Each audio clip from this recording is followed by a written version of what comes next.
ഐക്കർനാട് ഗ്രാമപഞ്ചായത്തിന്റെ കീഴിൽ കടയിരിപ്പ് കമ്മ്യൂണിറ്റി ഹാളിൽ പ്രവർത്തിക്കുന്ന യോഗ സെന്ററിന്റെ ആഭിമുഖ്യത്തിൽ വിവിധ പരിപാടികളോടെ രാജ്യാന്തര യോഗാ ദിനം ആചരിച്ചു. പഞ്ചായത്ത് പ്രസിഡന്റ് ഡീന ദീപക് ആഘോഷ പരിപാടികൾ ഉദ്ഘാടനം ചെയ്തു. വളരെയധികം സന്തോഷം. നമ്മുടെ പഞ്ചായത്തുകളിലെ ഓരോ പ്രൊജക്റ്റുകൾ വയ്ക്കുമ്പോൾ ജനകീയ ആസൂത്രണ പദ്ധതികൾ എന്താ പറയുക, ജനങ്ങൾക്ക് അതിൻ്റെ പ്രയോജനം കിട്ടുമ്പോൾ അതിൻ്റെ പൂർണ്ണതയിലെത്തും. അത് പ്രയോജനം കിട്ടുമ്പോഴേ അതിൻ്റെ പൂർണ്ണതയിലെത്തുള്ളൂ. എനിക്ക് തോന്നുന്നു പൈതനാട് പഞ്ചായത്തിൽ നമ്മൾ നടത്തുന്ന പ്രൊജക്റ്റുകളിൽ ജനങ്ങളുടെ സന്തോഷം കൊണ്ടും സ്നേഹം കൊണ്ടും ഏറ്റവും കൂടുതൽ ഒരു പൂർണ്ണതയിൽ എത്തി നിൽക്കുന്ന ഒരു പ്രൊജക്റ്റാണെന്ന് തോന്നുന്നു. വാസ്തുശാസ്ത്ര വിദഗ്ധൻ രൂപേഷ് ശ്രീഗീതം യോഗാദിന സന്ദേശം നൽകി. കുട്ടികളുടെയും മുതിർന്നവരുടെയും യോഗയുമായി ബന്ധപ്പെട്ട വിവിധ കലാപരിപാടികളും ചടങ്ങിൽ നടന്നു. Mazhuvannoor SRV UP school, Kadayiruppu LP school, high school എന്നിവിടങ്ങളിൽ യോഗാ കേന്ദ്രത്തിന്റെ ആഭിമുഖ്യത്തിൽ വിവിധ പ്രോഗ്രാമുകളും നടത്തി.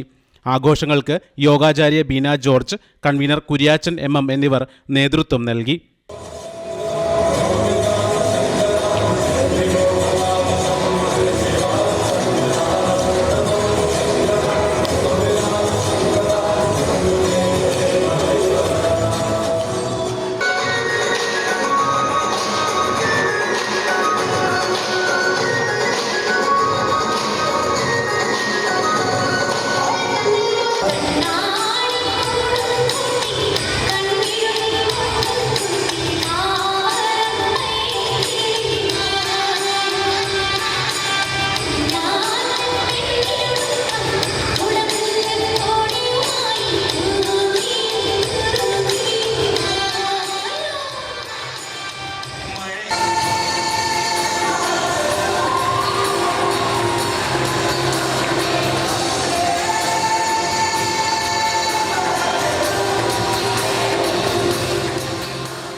News desk, C news Kerala.